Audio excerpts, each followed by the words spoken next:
윈튼 마샬리스가 줄리어드 음악원 특대생의 지위를 가감히 내던지고 재즈 뮤지션으로 입신할 것을 결심해 레코드 데뷔를 한 것은 1980년을 전후한 때였다. 잘 알려져 있듯이 그는 명문 밴드 아트 블레이키 앤드 더 재즈 메신저스의 일원으로 몇 장의 레코드를 녹음하며 10대 천재 트럼펫 주자로 세상을 깜짝 놀라게 했다. 당시 녹음된 마살리스의 연주는 지금 들어보아도 확실히 박력이 넘친다. 마살리스의 정기인 스케인스 도메인 을 읽어보면 당시 그의 재즈 전반에 대한 지식은 의외로 빈약해서 라고 할까 상당히 편제적이어서 그때까지도 아트 블레키 앤 더 재즈 메신저스의 음악을 들어본 적도 없었다고 한다. 모닝 블루스 마치 뭔데요 그게 같은 느낌이었던 모양이다. 밴드가 지향하고 있는 네오밥, 록을 접목시킨 재즈 한 장르, 적인 정력적인 재즈에 공감할 수 없어 매일 이렇게 단순한 곡만 하고 있자니 지루하네요라는 대담한 발언도 했다. 그럼에도 남아있는 라이브로 녹음된 그의 연주는 자유자재라고 할까 두려움이 없다고 할까 아무튼 눈치 없을 정도로 발랄하다. 실전 경험이라고는 거의 없다시피 한 10대 소년의 연주라고는 도무지 여겨지지 않는다. 그 자연스러운 발랄함은 데뷔 당시에 리 모건을 방불케 하는데 윈튼은 리 모건을 알지도 못해 누군데요 그게 같은 시기였다. 그가 재즈 역사에 대해 공부하고 풍부한 지식을 얻게 된 것은 그러니까 이론 무장을 하게 된 것은 훨씬 뒤였다.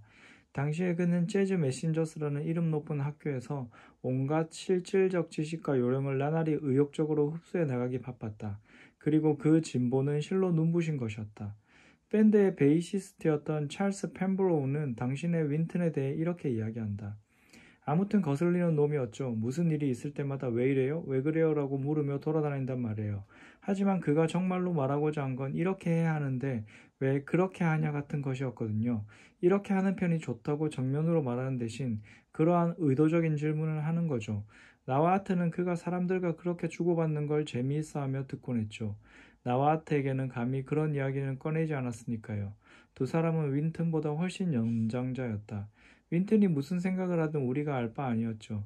그렇게 마음대로 하게 내버려 두었고요. 하지만 거슬리는 놈이긴 했어도 밴드를 개발하게 한 건 분명하거든요. 단순히 거슬릴 뿐이었죠. 더구나 그가 의도하는 바는 이치에 맞는 것이었거든요. 그 점이 윈튼에 대해 내가 가장 호감을 가진 점이죠. 그는 타인에게 이러쿵저러쿵 쓸데없는 말 참견 같은 걸 했지만 그것은 음악이나 음악 환경을 좀 더 향상시키기 위한 그의 사명이었죠.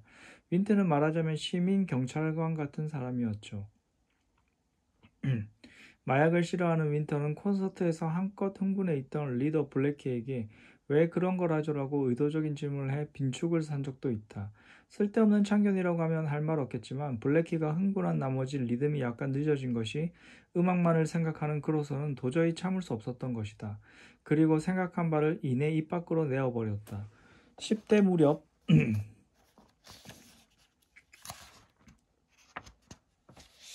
부터 진지하다고 할까 재즈 원리주의자라고 할까 아무튼 융통성이 없는 사람이었다. 윈튼이 진정으로 자신이 지향하는 음악을 연주할 수 있게 된 것은 두말할 나위도 없이 재즈 메신저스를 그만두고 스스로의 밴드를 이끌고 나서부터다. 한 살 터울인 형 브랜포드 마살리스를 포함한 의욕적인 이관 편성으로 이루어진 퀸텟이다. 그렇다면 당시 윈튼이 지향했던 음악이란 도대체 어떤 것이었을까? 기본적으로 그것은 60년대 전반에 그러니까 전자 사운드를 쓰게 되기까지의 마일스 데이비스 퀸텟이 설정한 사운드였다. 마일스 데이비스, 웨인 쇼터, 허비 앤콕을 중심으로 한 소위 말하는 신주류파 재즈다. 그 퀸텟이 전자악기를 사용하는 일 없이 그리고 리더의 테크닉이 쇠퇴하는 일 없이 그대로 그들의 스타일을 존속했더라면 지금쯤 어떤 음악을 연주하고 있을까 하는 것이 그 중심이 되는 컨셉트다. 윈트는 전자악기를 사용하는 재즈를 광견병이라도 되는 듯이 싫어해서 마일스 데이비스와 허비 앤콕은 돈을 위해 영혼을 악마에게 팔아넘겼다고 생각했다. 상당히 극단적인 사고방식이다. 컨셉트로서는 꽤 재미있다는 생각이 든다. 그리고 그 가설적인 시도는 음악적으로도 나름대로 성공했다. 원전은 늘 그랬듯이 고전악기 연주의 특징을 갖추고 실로 교묘하고 능숙하게 답습되고 검증되고 분석되어 있다. 그와 같은 기법을 좋아하는 사람도 싫어하는 사람도 있겠지만 객관적으로 보아도 질 높은 재즈로 완성되어 있다. 처음에 이 레코드를 들었을 때 자세히 보수성과 상반되게 이상하게도 신선한 여운이 남았던 기억이 난다. 예기치도 않던 새로운 태동이 거기에 존재한다는 인상을 받았다. 청결함, 조용한 전투성, 날카로운 지성, 한 점의 티도 없이 훌륭한 테크닉, 그것은 우리 이목을 끌기에 충분한 것이었다. 지금 시점에서 들어보면 감동이 떨어진다고나 할까? 역시 군데군데 촌스럽고 인위적인 것이 눈에 들어오긴 하지만 젊은 시절의 작품 같은 것이니 이는 어느 정도 어쩔 수 없는 게 아닐까 싶다. 하지만 그와 동시에 윈튼 마살리스 음악의 중심에는 원래부터 그러한 촌스러운 부분이 포함되어 있는 것이 아닐까 하고 생각한다. 너무 진지하다고나 할까? 굉장히 위험에 차 있다고나 할까? 이 사람의 연주에는 혹은 삶의 방식에는 대부분의 경우 그거 좀 오버하는 거 아니에요? 하는 과잉성이 따라붙는다. 그런 부분이 아무래도 듣는 이로 하여금 촌스러운 인상을 주게 된다. 머리도 좋고 처세술도 좋고 달변이지만 어딘지 모르게 시골스러운 부분이 있다. 그것은 틀림없이 쿨하며 도회적이며 세련된 마일스 데이비스의 음악과는 크게 대조를 이루는 것이다. 그 촌스러운 부분이 좋은 의미에서의 유머와 결부되거나 어눌한 설득력을 지니게 되면 거기에 윈튼 마살리스라는 것 같은 불가사의한 매력적인 정치가 생겨나는 건데 본인이 좀 무자각한 것인지 그렇지 않은 결과로 끝나고 마는 경우가 적지 않다. 그러나 어찌되었건 퓨전이나 전이 베테랑 뮤지션의 네오박과 같은 음악 등 제 나름대로의 음악적 방향이 이미 각기 정해지고 전체적으로 정돈되어 가던 추세였던 당시 재즈계에 있어서 마살리스 형제가 제안한 음악이 참신한 반응을 불러일으킨 것만은 틀림없는 사실이다. 재즈계의 재앙이었던 마일스는 이미 제대로 악기를 불 수 없는 상태가 되어버렸고 재즈계의 시대를 개척해 나갈 새로운 영웅을, 새로운 아이콘을 찾고 있었다. 마살리스 밴드가 처음 발표한 몇 장의 레코드는 높은 평가를 받았고 며칠 면에서도 성공을 거두었을 뿐만 아니라 재즈와 클래식이라는 양쪽 분야에서 그래미상을 거머쥐게 되었다. 그들의 젊음과 테크닉, 뛰어난 음악성과 멋진 차림새는 재즈 팬뿐만이 아니라 세상으로부터 주목을 받았다. 그러나 그와 동시에 일부 비평가들로부터 요컨대 마일스 데이비스가 과거에 했던 걸 재현해내고 있을 뿐이잖아 하는 지적도 받게 되었다. 마일스 자신이 반 마살리스 진영의 선봉에 신격이 되었다. 자신이 과거에 축구했고 이제 됐어 하면 내팽개친 것을 그 주변에 있던 어린애가 주워 마음대로 주물럭거리다가 이제는 마일리스는 추락했다 같은 얘기를 하고 다니니 마일스로서는 못바탕할 수밖에 당연한 얘기다. 윈트는 재즈라는 음악 분야에 대해 무엇 하나 새로운 아이디어를 제공하지 않았다고 한 마일스의 의견에는 확실히 설득력이 있었다. 마살리스도 당연히 어떠한 형태로든 그와 같은 비판에 대응해야 했다. 아니 나는 마일스를 흉내낸 것이 아니라 윈튼 마살리스라는 한 사람의 독자적인 음악가라고 분명히 주장했어야 했다. 그러나 그것은 손쉬운 작업이 아니었다. 마살리스는 몸에 지니고 있던 틀 없이는 앞으로 나아가지 못하는 타입의 음악가였다.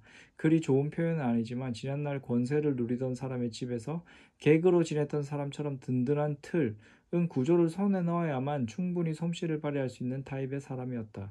그리고 그러한 든든한 틀이란 그리 쉽사리 찾아낼 수 있는 것이 아니었다. 윈튼이 서서히 새로운 아이디어를 내기 시작한 것은 두 핵심 멤버였던 형 브랜포드와 피아노 반주자 케니 커클랜드가 그의 밴드를 떠나고 나서부터다. 두 사람은 스팅의 권유로 그의 밴드에 들어갔는데 결과적으로는 윈튼을 저버린 꼴이 되어 윈튼은 심한 충격을 받았다. 거기에는 물론 형제간의 심리적인 고집 문제도 얽혀 있었다. 그런데 지금 생각해보면 결과적으로 그 결별이 그의 음악에는 좋은 방향으로 작용했다. 특히 새로 들어온 젊은 피아니스트 마커스 로버츠가 성장하고부터는 윈튼의 사운드는 급속한 속도로 마일스의 망령으로부터 멀어져 새로운 아이디어와 그 작품을 갖게 되었다. 그 틀잡기 작업의 핵심이 된 것은 두 종류의 시리즈다. 하나는 볼 6까지 이어진 스탠더드 타임 시리즈이며 또 하나는 세 장으로 구성된 소울 제스처스 인 서던 블루 시리즈다. 윈트는 전자에서 밥으로부터 밥 이전의 재즈 역사를 스탠더드송이라는 축을 이용해 재정리했고 후자에서는 마살리스는 블루스로 연주하지 못한다는 비판에 정면으로 맞섰다. 윈트는 젊은 시절에는 블루스 같은 음악은 흑인 문화의 수치라든지 전통 재즈 같은 건 박물관의 미라 같은 거다라고 큰 소리를 쳤지만 탈 마일스의 길은 그쪽에만 있었기에 어느 날 갑자기 공부를 시작하게 되었다. 아무튼 공부를 좋아하는 사람이니 습득은 빨랐다.